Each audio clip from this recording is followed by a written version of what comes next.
Bonsoir mesdames, bonsoir mesdemoiselles, bonsoir fidèles téléspectateurs d'Oreb Télévision et vous qui nous suivez en ligne de partout dans le monde. N'oubliez pas que vous êtes sur Oreb Télévision, diffusé au 378 du bouquet Canal+. À ceux qui nous suivent en ligne, comme nous sommes aussi de la presse en ligne, n'oubliez pas que vous êtes sur votre plateforme Découverte Congo.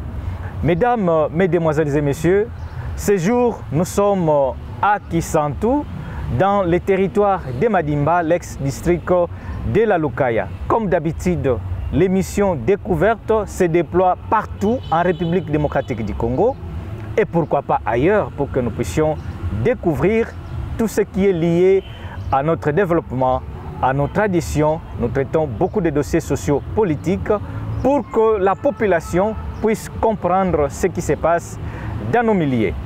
Nous avions reçu Madame la Première ministre dans la province du Congo central. C'est ce qui me pousse aujourd'hui à Kisantu d'être bien accompagné avec un grand responsable où nous allons ensemble décortiquer ce qui est de ce sujet. Une fois de plus, bonsoir.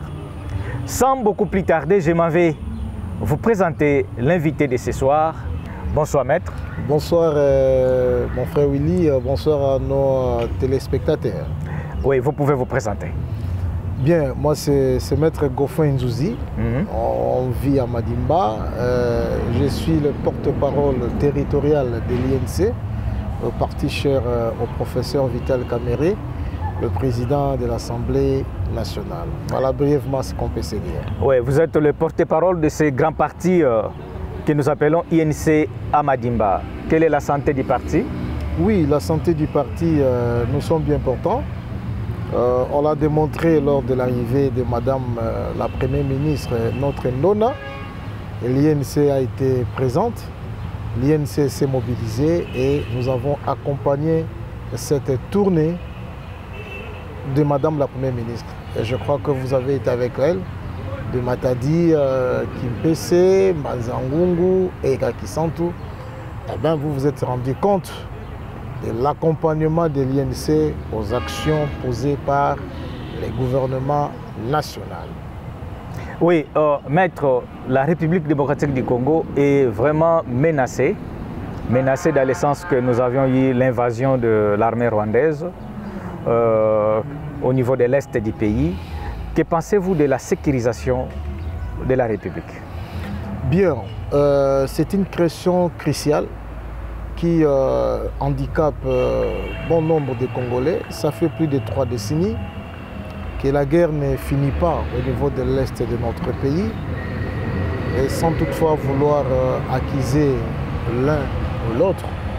Mais ce qui est certain, nous saluons les efforts prônés par le chef de l'État, Félix Antoine Tshisekedi Tshilombo, qui se bat bec et ongle pour que finalement nous puissions retrouver cette paix par toutes les voies possibles, les voies militaires comme les voies diplomatiques.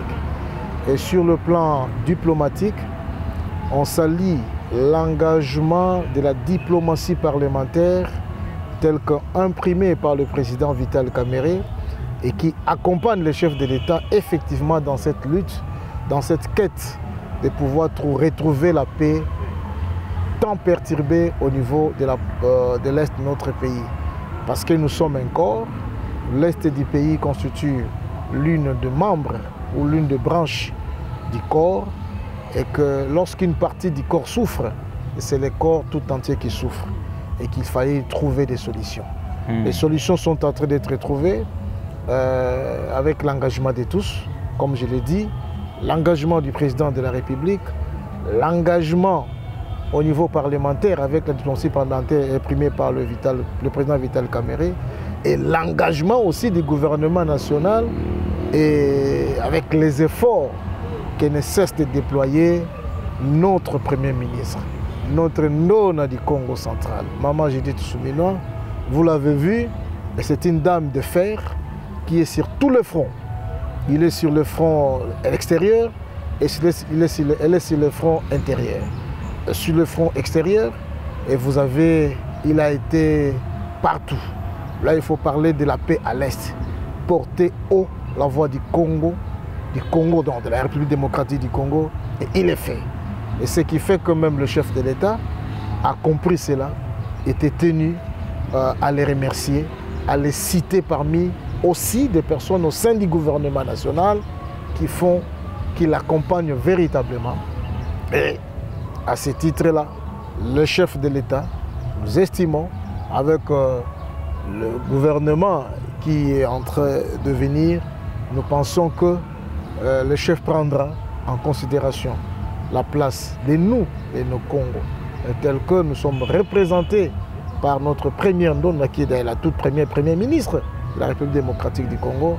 Et nous espérons que le chef tirera les effets positifs de son engagement, afin que le Congo puisse retrouver sa paix perturbée depuis longtemps dans la partie Est. Et c'est cette partie Est-là, cette paix qui essaie d'affecter, n'est-ce pas, plus d'une personne. Et c'est comme ça aussi qu'on essaie de se mobiliser aussi dans les différentes provinces, notamment chez nous aussi, au Congo central. Il y a cette mobilisation des autorités provinciales, tant du côté de l'Assemblée provinciale que des exécutifs provinciales, pour que finalement on puisse accompagner cet élan de sécurisation, de trouver la paix au niveau de l'Est de notre pays. Voilà de manière générale en fait un peu ce que nous pouvions dire. Oui, la Première ministre, la matriarche comme nous aimons l'appeler, Judith Suminwa Tuluka, a fait une descente triomphale dans la province du Congo central. Comme les amis sont en train de nous suivre, sont en train de voir comment est-ce qu'elle a été accueillie d'abord à l'aéroport de Tchimpi à Matadi.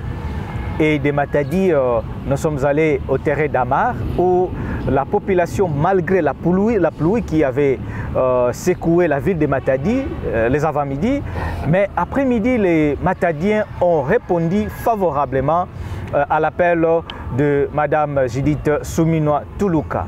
Et de Matadi, nous sommes allés, mesdames et messieurs, comme vous êtes en train de les suivre, au niveau de Tumbangadio. C'est là où Madame la Première ministre est allée rendre visite aux nouvelles recrues dans l'armée congolaise. Nous avons nos jeunes gens parce que la province du Congo central doit suffisamment donner des enfants qui doivent se faire enrôler dans l'armée. C'est aussi une manière de sécuriser non pas seulement la province, mais aussi la République. Et là, nous voyons les jeunes gens, comment est-ce qu'ils ont accueilli Madame la Première ministre Judith Suminwa Tuluka en présence du gouverneur de province, Grace Bilolo. Maître Goffin, vous avez suivi cette première partie, notamment de l'arrivée de Madame la Première ministre de Tchimpi. Nous sommes allés à Damar et à Tumbangadio où elle est allée visiter les nouvelles recrues. Qu'est-ce que cela peut vous inspirer par rapport à cette visite aux enfants nés Congo qui viennent de s'enrôler dans l'armée congolaise? Bon, comme je l'ai dit, ça fait notre fierté d'abord de voir l'une de notre maman, l'une de notre grande sœur, l'une de notre sœur se mettre sur tous les fronts. Je vous ai dit qu'elle s'est engagée sur le front interne. Donc l'action menée par Madame la Première ministre au Congo central rentre bien sûr dans cet engagement à l'interne de pouvoir mobiliser toutes les forces, n'est-ce pas, politiques et sociales à adhérer à cette vision de la conquête pour que nous puissions retrouver la paix au niveau de l'Est. Et la mission consiste principalement bien sûr à mobiliser la population. Et nous saluons cet engagement du peuple né Congo envers la Première ministre. Vous avez vu, même dans les images, elle a été très bien accueillie à Matadi, à la place d'Amar, et à Tumbangadio, là où elle est allée visiter des recrues. Et ça fait du bien, ça fait un réconfort, parce que ces recrues, ce sont les nés Congo, et qui se sont dit qu'effectivement, eh ben, je m'engage, ces jeunes-là Congo, je m'engage à servir le pays sous les drapeaux. Ils sont en formation. Et ça fait du bien de voir l'une de leurs venir les réconforter. Et vous êtes passé de là à Mbanzangungu, avant d'arriver bien sûr à Kisantu. C'est toute cette population des Congo qui s'était mobilisée ou qui s'est mobilisée à accueillir Maman Judith Suminwa. Donc, Félicitations à nous-mêmes les Congo parce que nous avons prouvé notre amour envers notre propre sœur. C'est d'abord ça. Et que ça fait du bien aussi de voir le nôtre être à ces sommets-là. Comme nous disons à Kikongo, Fungu Dibandoki, Kalawa. Donc là où se traitent les affaires des sorciers, il faudrait que votre sorcier puisse être aussi là. Donc madame, c'est notre sorcier. Et quand elle arrive ici chez nous, nous pouvons que bien l'accueillir. Et nous sommes contents de pouvoir l'accueillir ainsi. Et je ne suis pas encore arrivé à l'étape de Kisantu. On a présenté juste la situation d'abord jusqu'au niveau de l'étape de Manzango. Sinon, voilà, on va arriver à Kisantu. Mais avant que nous puissions arriver à Kisantu, à titre d'information, mesdames et messieurs, madame la première ministre Judith Suminwa, nous l'avons bien dit qu'elle était à Tombangadio. Nous passons à Mbanzangungu, où vous allez encore remarquer que madame Judith Suminwa Tuluka a fait d'une pierre deux coups. Donc elle est allée passer les messages sur les renforcements de la population congolaise, notamment celle de Mbanzangungu au niveau de l'armée de la FARDC. Mais elle est aussi allée poser la première pierre sur la construction de cette université Congo qui évolue très bien, mais là nous sommes au niveau de la faculté d'agronomie. Est-ce que cet acte, Maître Goffin, peut aussi quand même être applaudi à la population du Congo central? Oui, d'abord l'acte ne peut être qu'applaudi. Hein. Nous sommes en train de parler Congo ici. Voyez-vous, quand madame passe à l'université Congo, elle pose un acte louable. La première pierre, celle qui va constituer à construire toute une faculté d'agronomie. Peut-être les gens ne comprennent pas pourquoi la faculté d'agronomie. Premièrement, l'université Congo, comme nous le disons et nous le connaissons tous, c'est l'œuvre des fils nés Congo. Ce sont ces fils nés Congo qui se sont résolus. C'est vraiment l'identité Congo. L'identité Congo. Donc tout ce qui est Congo, né Congo, ne peut soutenir que l'université Congo, de manière générale. Et vous savez que notre province, c'est une province à vocation notamment agricole. L'université Congo a sorti ou sort régulièrement des cadres de ce pays. Vous avez des médecins, vous avez des juristes, vous avez des politologues, voyez-vous, vous avez des gens qui sortent des facultés de communication.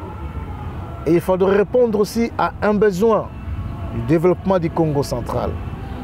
C'est celui de labourer la terre. Et par conséquent, il faudrait qu'il y ait une élite congolaise, outillée, bien formée, pour labourer ces terres-là. Et c'est à ce niveau-là que nous saluons effectivement l'apport de cette première pierre pour que la faculté, l'université Congo puisse avoir une faculté d'agronomie. Parce que c'est à ce niveau-là que les agronomes seront formés. C'est à ce niveau-là des personnes qui vont s'occuper de notre sécurité alimentaire vont sortir davantage et ce serait quelque chose d'intéressant. Mais nous avons une nonne qui est Premier ministre. Nous voulions que cette pose de pierre ne soit pas seulement une pierre posée.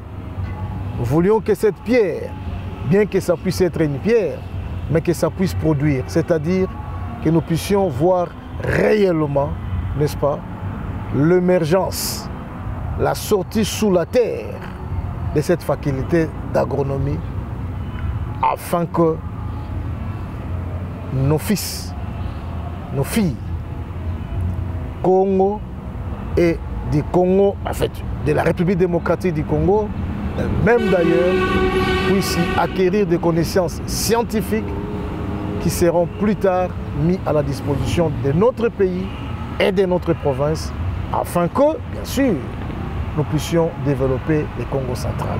Et surtout, comme je vous ai dit, n'oubliez pas que le Congo central, c'est une province notamment à vocation agricole. Et il faudrait qu'il y ait des gens bien formés pour que, finalement, nous puissions profiter de cette fertilité de la terre que Dieu a mis à notre disposition. C'est une initiative ou un acte très louable que Madame la Première ministre a bien posé au niveau de Mbanza-Ngungu. Oui, la construction réelle de la faculté d'agronomie, c'est aussi un souhait directeur Germain Kouna de l'Université Congo et de la population du Congo central en général. Après l'Université Congo, dans son site de Louvaka, Madame la Première ministre s'est dirigée vers les centres de Mbanza-Ngungu.